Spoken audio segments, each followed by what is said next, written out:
Le dernier quart d'heure de Smart Bourse chaque soir, c'est le quart d'heure thématique qui nous permet d'ailleurs de sortir des marchés cotés pour plonger dans l'univers des actifs privés, des actifs alternatifs et en parler avec Grégory Benamou qui est à mes côtés en plateau, le responsable des actifs alternatifs chez BlackRock. Grégory, bonsoir. Bonsoir, bienvenue. Merci beaucoup d'être avec nous. Merci. Quelques chiffres quand même pour définir un peu cet univers vaste, de plus en plus sur le devant de la scène, des actifs privés, des actifs alternatifs. De quoi on parle concrètement? Quels sont les différents grands segments de cet univers? Et moi, j'aime bien qu'on mette aussi un peu des chiffres. Qu'est-ce que ça représente aujourd'hui dans le monde de l'investissement en général? Bien sûr, alors vous avez absolument raison de le préciser. C'est quand on parle d'actifs privés, en fait, ça regroupe différentes classes d'actifs qui vont, et juste pour citer les principales, du private equity ou capital investissement en français, à l'infrastructure, l'immobilier et bien sûr la dette privée. Donc c'est déjà assez vaste avec des sous-catégories. C'est des investissements de long terme qui sont positionnés pour la croissance et qui sont de plus en plus importants pour les portefeuilles de vos clients et de nos clients. En termes de chiffres, pour vous donner la taille que ça représente aujourd'hui, on parle de 15 000 milliards au niveau mondial. D'accord. Donc c'est assez conséquent et c'est encore en forte croissance. Si on veut essayer de donner une image pour que ça soit un petit peu relatif, c'est de l'ordre de 10 à 15% du marché action mondial. Ouais. Ou de 10 à 15% très clair, du marché très clair. obligataire. La cote mondiale. Et après, le PE représente environ 2/3 des encours, tandis que l'immobilier, la dette privée et les infrastructures représentent seulement, entre 10 et 12% du marché total aujourd'hui. Mais c'est ça ce qui est en train d'évoluer. Et voilà, et c'est dans cette poche, ce 1/3 que vous décrivez, bon, le private equity on connaît depuis un moment, c'est 2/3 vous dites de cet univers, c'est dans l'autre tiers qu'on a des segments qui sont appelés à connaître peut-être les plus fortes croissances devant nous pour les prochaines années, Grégory. Lesquels en particulier? Je signale au passage, on en redira un mot, que BlackRock vient de signer un deal structurant dans l'infrastructure en rachetant plus de 100 milliards d'encours, je crois, avec l'acquisition de la société GIP. Mais pourquoi ces segments-là sont appelés à une croissance décennale ou séculaire devant nous, peut-être, Grégory? Absolument. Alors, vous avez entièrement raison. Au sein des marchés privés, l'infrastructure en particulier et la dette privée sont véritablement les vecteurs de croissance de l'ensemble. Et il y a des opportunités absolument historiques dans ces classes d'actifs-là. Aujourd'hui, les marchés privés, si on rappelle un petit peu juste l'environnement macro, on est quand même dans un changement de régime qui est quand même assez profond, qui oblige les investisseurs à repenser leur portefeuille, à être plus actifs, à reprendre ce qu'on appelle chez nous, à reprendre le contrôle. Et donc dans ce cas-là, évidemment, la création de valeur grâce au marché privé prend du sens. On a identifié 5 tendances de long terme dans lesquelles on accompagne nos clients et on leur propose de s'exposer justement à ces tendances. La transition vers des économies décarbonées, les changements démographiques, Transition digitale, numérique. Oui, transition digitale, transition numérique, la fragmentation géopolitique et l'évolution des services financiers. Et justement, les marchés privés, ils accompagnent cette croissance. Ils ont du sens et ils financent l'économie réelle, surtout dans un monde dans lequel les gouvernements sont particulièrement endettés. Et bien sûr, encore une fois, ils jouent un rôle dans les portefeuilles des clients, que ce soit en termes de rendement, de diversification, d'accompagnement de leur portefeuille dans la transition, ou évidemment dans un monde dans lequel il y a structurellement plus d'inflation, de pouvoir se protéger contre ça également. Il y aura de plus en plus d'incitations pour les investisseurs historiques de ces classes d'actifs, mais aussi pour d'autres investisseurs demain, peut-être, à aller vers ces actifs privés. Ça va porter aussi la croissance de ces marchés-là, Grégory?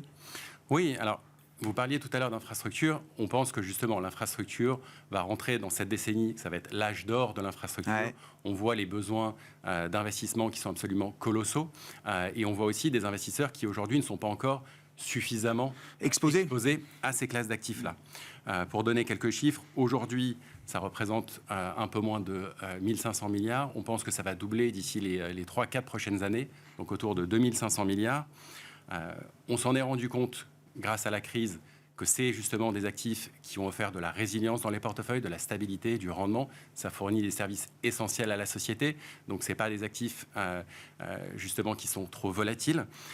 Et comme vous le mentionniez il y a quelques instants, la transition vers des économies bas carbone, c'est essentiel et ça représente autour de 4 000 milliards de besoins d'investissement par an, ce qui est absolument évidemment colossal.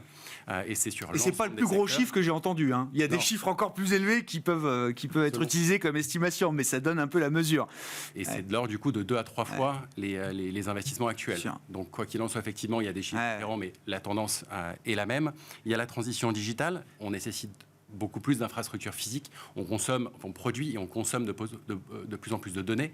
Donc que ce soit de la fibre pour le haut débit, que ce soit des tours télécoms pour la transmission, la mobilité, ou derrière des centres de données justement pour le stockage, on a besoin de ces infrastructures physiques-là. Et évidemment, avec les tensions géopolitiques, ça a amené à repenser les chaînes d'approvisionnement. Bien sûr. Là, c'est les besoins en sécurité énergétique. Donc du coup, aujourd'hui, on va complètement revoir toute la chaîne de valeur. Et là encore, ça a créé des besoins d'investissement assez conséquents. Il y a une vraie rencontre entre ces actifs privés et les enjeux de demain et les enjeux d'autonomie stratégique aussi, hein, qui d'ailleurs chapeautent un peu toutes les tendances en matière de transition d'infrastructures énergétiques ou autres qui sont pour nous en tout cas les enjeux en Europe. C'est pour ça que les gouvernements justement poussent, ça, mais bien sûr, bien sûr, le vert en Europe, etc. Bien sûr, les incitations sont là et elles seront sans doute amenées à se multiplier, j'imagine, à l'avenir. Qu'est-ce que ça représente, ces actifs privés alternatifs, dans l'univers BlackRock?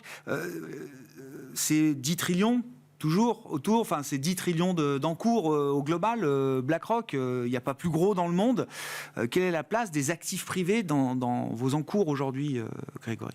Alors, les actifs privés, c'est justement un des 3 moteurs de croissance du groupe BlackRock, avec la technologie et les ETF. Aujourd'hui, depuis maintenant le début des années 2000, on a commencé à constituer une plateforme qui est aujourd'hui dans les leaders mondiaux. On fait partie du top 5 au niveau mondial uniquement sur les activités alternatives. On gère 330 milliards. Sur la partie marché privé, on est autour des 170 milliards. Et justement, sur l'ensemble des classes d'actifs dont on a parlé, le private equity, l'immobilier, la dette privée, l'infrastructure, la multigestion alternative également, et évidemment, vu que nous sommes présents, comme vous l'avez rappelé, sur l'ensemble des classes d'actifs, y compris sur les aspects liquides, ça nous permet d'aider les clients sur l'ensemble du portefeuille, puisque justement, quand ils sont en train de restructurer, de repenser leurs allocations, ils ont besoin de cette vision globale de leur portefeuille et de pouvoir prendre en compte justement les enjeux actuels. Un mot spécifique de la dette privée. On a parlé de l'infrastructure, private equity, immobilier, évidemment, mais la dette privée en tant que telle, pourquoi est-ce que c'est là aussi un segment de marché qui connaît de l'intérêt et beaucoup aujourd'hui? Et à quoi ça sert? Enfin, je veux dire, qu'est-ce que ça finance? Comment ça fonctionne? Comment on caractérise ce segment de la dette privée particulièrement, Grégory? Alors, la dette privée, c'est une autre classe d'actifs qui a connu un essor important sur la dernière décennie et qui devrait encore doubler en termes de taille d'ici à 2028 pour atteindre les 3 500 milliards. Donc on est quand même encore une fois sur des chiffres assez importants. C'est des prêts directs aux entreprises, généralement des entreprises de taille moyenne, donc on est plutôt sur des PME ou sur des ETI, par des acteurs privés en dehors des réseaux bancaires, en dehors des marchés cotés. On est sur des prêts qui sont généralement des prêts à taux variables et donc qui protègent justement les emprunteurs, les prêteurs contre une hausse des taux. Et ça permet aussi d'avoir des protections contractuelles, des sûretés et également des covenants qui permettent justement de pouvoir accompagner au mieux les entreprises au moment où elles en ont besoin. C'est destiné à financer tout type d'activité, de secteur d'activité, ou est-ce qu'il y a quand même des usages spécifiques, plus pertinents que d'autres, pour la dette privée, Grégory? Alors, généralement, ça vient financer la croissance. Que ce soit de la croissance externe, donc des acquisitions, que ce soit du développement de nouveaux produits. Mais c'est des entreprises qui sont relativement matures, qui sont des acteurs établis et des positions dominantes sur leur marché national ou international. Et souvent qui sont financés justement par des fonds de private equity qui viennent justement chercher de la dette pour accélérer la croissance et le développement. Absolument. Pour finir, et maintenant, en termes de thématiques, juste pour répondre à votre question, en tout cas en ce qui nous concerne, on a plutôt tendance à être très présent sur les secteurs de la tech, de la santé et des services aux entreprises, qu'on estime être justement moins cyclique, défensif. Ces dernières années nous ont donné raison. Aujourd'hui, on voit qu'il y a effectivement beaucoup d'acteurs qui se sont recentrés, qui étaient beaucoup plus diversifiés sur la dette privée, qui se sont recentrés là-dessus. Mais après, ça ne remplace pas évidemment les relations ou l'expertise qu'on a pu développer là-dessus. Ouais. Un mot de l'infra et du deal GIP. Qu'est-ce que BlackRock achète avec les 100 milliards et quelques d'encours de GIP dans l'infrastructure? Alors, vous avez raison, c'est la plus grosse acquisition de BlackRock sur les 15 dernières années. Donc, la dernière grosse acquisition aussi structurante, c'était quand on a racheté Barclays Global Investors. Effectivement, cette transaction va nous permettre de créer le numéro 2 du secteur des infrastructures, et évidemment, on a des ambitions de devenir numéro 1. GIP, ou Global Infrastructure Partners, c'est le gérant d'infrastructures indépendant le plus important au monde, avec des activités diversifiées. Ça vient parfaitement compléter, en fait, nos activités d'infrastructure. Donc, on gère aujourd'hui un peu plus de 50 milliards dans l'infrastructure. Ensemble, ça va nous permettre justement d'offrir à nos clients des gammes complètes, allant des fonds propres ou de l'investissement equity au financement, à la solution. Et surtout, il n'y avait vraiment pas de meilleur partenaire pour nous, puisqu'on est extrêmement complémentaires en termes d'activité et en termes également de segments de marché. Là où GIP se concentre sur des deals qui sont essentiellement des deals large cap, on est plutôt sur du mid cap. D'accord. Ils n'ont pas d'activité de solution d'infrastructure. Ils font de la dette, mais c'est plutôt de la dette high yield, là où on est plutôt sur du investment grade. Donc en fait, c'était vraiment un deal naturel. C'était une option naturelle pour ce deal structurant. Effectivement, il n'y en a pas tous les jours chez BlackRock. Ça a été l'actualité des derniers jours. Merci beaucoup Grégory d'être venu nous éclairer sur ces classes d'actifs dans cet univers des actifs privés, des actifs alternatifs. Grégory Benamou qui était l'invité de ce quart d'heure thématique de Smart Bourse, ce soir le responsable des actifs alternatifs chez BlackRock. Merci Grégory, bonsoir.